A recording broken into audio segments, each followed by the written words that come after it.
निम्नलिखित में से कौन सा मूल दीर्घ स्वर नहीं है? तो आ हमारा मूल दीर्घ स्वर है, ई भी है, ओ भी है। इसका आंसर होगा ओ हमारा मूल दीर्घ स्वर नहीं होता। हिंदी में ध्वनियाँ कितने प्रकार की होती हैं? हिंदी में हमारी ध्वनियाँ 2 प्रकार की होती हैं।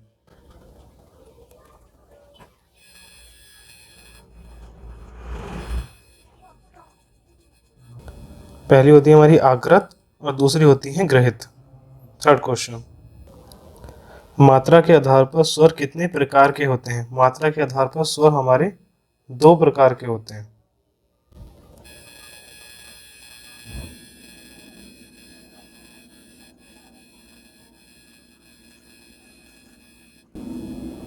पहले होते हैं हमारे स्थान के आधार पर और दूसरे होते हैं हमारे प्रयत्न के आधार पर। नेक्स्ट क्वेश्चन, जीवा के आधार पर स्वर कितने प्रकार के होते हैं? इसका आंसर है बी, 3 प्रकार के। पहला होता है हमारा अग्र स्वर, दूसरा होता है मध्य स्वर, तीसरा होता है पश्च स्वर। नेक्स्ट क्वेश्चन, एक से अधिक वर्णों के मेल को कहते हैं व्यंजन। नेक्स्ट क्वेश्चन, ई च छ ज झ इया आदि का उच्चारण किससे होता है? ये होता है हमारा तालव्य से। नेक्स्ट क्वेश्चन, जिनका उच्चारण स्वतंत्रता से होता है और जो व्यंजन के उच्चारण में सहायक होते हैं उसे कहते हैं स्वर। नेक्स्ट क्वेश्चन, निम्न में से दीर्घ स्वर नहीं है। ये क्वेश्चन हमारा गलत है, यहाँ पे नहीं गलत लिखा हुआ है। ये होगा निम्न में से दीर्घ स्वर है, तो इसका आंसर होगा हमारा बी, ई। इसके अलावा हमारे और दीर्घ स्वर कौन से होते हैं? आ, ई, उ। नेक्स्ट क्वेश्चन, निम्न में से अंतस्थ व्यंजन कौन सा है? पहले देखते हैं इनमें कौन कौन से आते हैं हमारे अंतस्थ में। इसमें आते हैं हमारा या, र, ला और वा। ऑप्शन में हमारा वा दे रखा है, यही हमारा आंसर है। नेक्स्ट क्वेश्चन, निम्न में से अल्पप्राण व्यंजन कौन सा है? पहले देखते हैं अल्पप्राण व्यंजन होते कौन से हैं हमारे। वर्ग का पहला, तीसरा, पांचवा और व्यंजन का र, य, र, ला और वा। ऑप्शन में हमारा गा दे रखा है, गा आता है हमारा तीसरे में।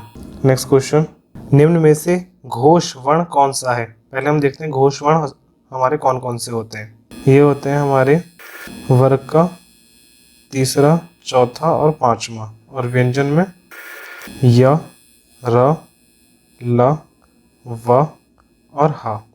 और इसमें हमारा आ रहा है आंसर जा। जा किस में आता है हमारा? जा आता है हमारा तीसरे वर्ग में।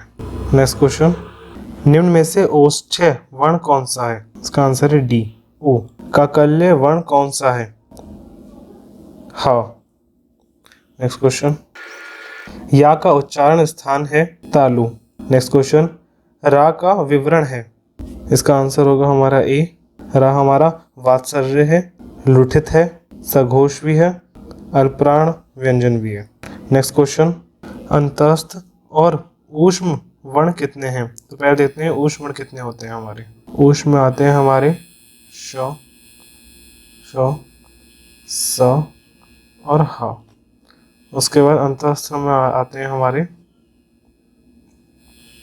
य, र, ला और वा। टोटल हो गए हमारे 8। ऑप्शन में है हमारा ऑप्शन बी 8। नेक्स्ट क्वेश्चन, द्रग का वर्ण विच्छेद है। तो जरा द्रग का वर्ण विच्छेद हमारा होगा हमारा option number A. Next question, सघोष वर्ण कौन सा है? तो पहले देखते हैं सघोष वर्ण हमारे होते कौन से हैं। इसमें हमारे आते हैं वर्ग का तीसरा, चौथा, पांचवा और व्यंजन से या, र, ला और वा। हमारा यहाँ पे राइट आंसर है वा। बा हमारा आता है थर्ड में। नेक्स्ट क्वेश्चन, ऊष्म व्यंजन कौन सा है? ऊष्म व्यंजन कौन से होते हैं? ऊष्म व्यंजन होते हैं हमारे श, स, श और हा। ऑप्शन ए हा। नेक्स्ट क्वेश्चन, उद्धान का शुद्ध वर्ण विच्छेद है। तो ये हो जाएगा हमारा सी इसमें। निम्नलिखित में से कौन टा वर्ग में नहीं है? तो पहले देखते हैं टा वर्ग में हमारे कौन कौन से वर्ण आते हैं। ट, ठ, ड़ और ण। ट, ठ, ड, ढ, ण ये आते हैं हमारे टा वर्ग में। तो यहाँ पर हमारा ये भी आता है, ये भी आता है और ये भी आता है। धा हमारा टा वर्ग में नहीं आता। नेक्स्ट क्वेश्चन, हिंदी भाषा की कुल वर्ण लिपियाँ हैं। इसका आंसर है हमारा 52। अब देखते हैं ये 52 हमारी है कैसे। सबसे पहले हमारे 5 गुणा 5 हमारे हो गए वर्ग, ये हो गए हमारे 25। इसके बाद हमारे आते हैं अंतस्थ, ये होते हैं हमारे 4। नेक्स्ट हमारे आते हैं ऊष्म ध्वनियाँ, ऊष्म ध्वनियाँ हमारी 4 हो गई हैं। इसके बाद हमारे आते हैं द्विगुण, द्विगुण हमारे होते हैं 2। फिर आते हैं हमारे स्वर, स्वर हो गए हमारे 11। उसके बाद आते हैं हमारे अयोगवाह, अयोगवाह हमारे होते हैं 2। इन सब का जब हम टोटल करेंगे तब हमारा आएगा 52। ये है हमारे कुल वर्ण। नेक्स्ट क्वेश्चन देखते हैं, जिनकी ध्वनि केवल मुख से निकलती है वे हैं निरनुनासिक स्वर। नेक्स्ट क्वेश्चन, अर्धविवृत स्वर है। तो देखते हैं पहले अर्धविवृत हमारे कौन कौन से होते हैं। ये होता है हमारा ए और अंग, तो इसका हमारा आंसर है बी। नेक्स्ट क्वेश्चन, सभी स्पर्शी व्यंजन कौन से वर्ग में हैं? ऑप्शन सी क, च, ट, त, प वर्ग। नेक्स्ट क्वेश्चन, सभी महाप्राण वर्गों वाला वर्ग है। ऑप्शन ए ख, छ और ठ। नेक्स्ट क्वेश्चन, जब एक ही ध्वनि का द्वित्व हो जाए तो वह क्या कहलाती हैं? ऑप्शन बी युग्म ध्वनियाँ। नेक्स्ट क्वेश्चन, वह व्यंजन है अंतस्थ है। अंतस्थ है हमारे कौन कौन से होते हैं? य, र, ल और वा। नेक्स्ट क्वेश्चन, लिखित भाषा में मूल ध्वनियों के लिए जो चिन्ह मान लिए गए हैं तथा जिस रूप में ये लिखे जाते हैं उसे लिपि कहते हैं। नेक्स्ट क्वेश्चन, प, फ, व, भ, म व्यंजन होते हैं ओष्ठ्य। दो व्यंजन जब एक साथ मिलते हैं तो यहाँ पर आएगा तो क्या कहलाते हैं? इसका आंसर है संयुक्त व्यंजन। नेक्स्ट क्वेश्चन, वर्ण तालिका के अनुसार हर्ष, दीर्घ और प्लुत क्या हैं? हमारे ये सब स्वर हैं। नेक्स्ट क्वेश्चन, स्पर्श व्यंजन, कंठ्य ध्वनि, अघोष और महाप्राण ध्वनि है खा। खा हमारी जो है स्पर्श व्यंजन भी है, कंठ्य ध्वनि भी है, अघोष भी है और महाप्राण ध्वनि भी है। नेक्स्ट क्वेश्चन, दंतोष्ठीय ध्वनि कौन सी है? पहले देखते हैं दंतोष्ठीय ध्वनि में कौन कौन से आते हैं हमारा आता है वा और फ। ऑप्शन नंबर ए वा। नेक्स्ट क्वेश्चन, हिंदी वर्णमाला में ऊष्म व्यंजन कौन से हैं? ऊष्म व्यंजन आते हैं हमारे श, स, स, ह। Option A. हिंदी में जिन वर्णों का उच्चारण करते समय केवल श्वास का प्रयोग किया जाए उन वर्गों को कहते हैं अघोष।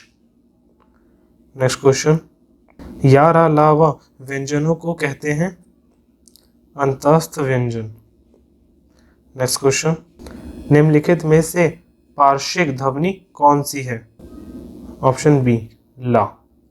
नेक्स्ट क्वेश्चन, निम्न में से कौन सा अंतस्थ व्यंजन है? अंतस्थ व्यंजन में हमारे कौन कौन से आते हैं? य, र, ला और वा। यहाँ पे हमारा ला दे रखा है तो ला हमारा सही आंसर है। नेक्स्ट क्वेश्चन, निम्नलिखित में से कौन सा स्वर कंठ तालित्य है? इसका आंसर है डी ए। नेक्स्ट क्वेश्चन, ट वर्ग उच्चारण की दृष्टि से किस प्रकार की ध्वनि है? पहले देखते हैं टा वर्ग में हमारे क्या क्या आता है। टा वर्ग में आते हैं हमारा ट, ठ, ड, ढ और ण। ये हमारी होती हैं मूर्धन्य। नेक्स्ट क्वेश्चन, निम्न में से कौन सा दीर्घ स्वर है? इसका आंसर है ए हमारी दीर्घ ध्वनि है। नेक्स्ट क्वेश्चन, अनुस्वार किसका कार्य करता है? पंचम वर्ण का। नेक्स्ट क्वेश्चन, निम्न में से कौन सा संयुक्त स्वर नहीं है? इसका आंसर है सी उ। निम्नलिखित में से कौन सा स्वर दंते नहीं है? ता भी हमारा दंते है, दा भी हमारा दंते है, ला भी हमारा दंते है, या हमारा दंते नहीं है। इसमें ये और देखते हैं कि दंते में कौन कौन से आते हैं हमारे। दंते में हमारा आता है त, थ, द, ध, न। इसका मतलब तावर पूरा का पूरा हमारा दंते होता है। नेक्स्ट क्वेश्चन, हिंदी स्वरों का वर्गीकरण जब जीभ के भाग के आधार पर किया जाता है तो निम्नलिखित में से कौन सा भेद इसके अंतर्गत नहीं आएगा? ऑप्शन डी, विवृत स्वर। इसके आगे ये क्वेश्चन हम इस वीडियो के नेक्स्ट पार्ट में कवर करेंगे। अगर आपको वीडियो पसंद आई है तो चैनल को लाइक, शेयर और सब्सक्राइब करें। Thank you.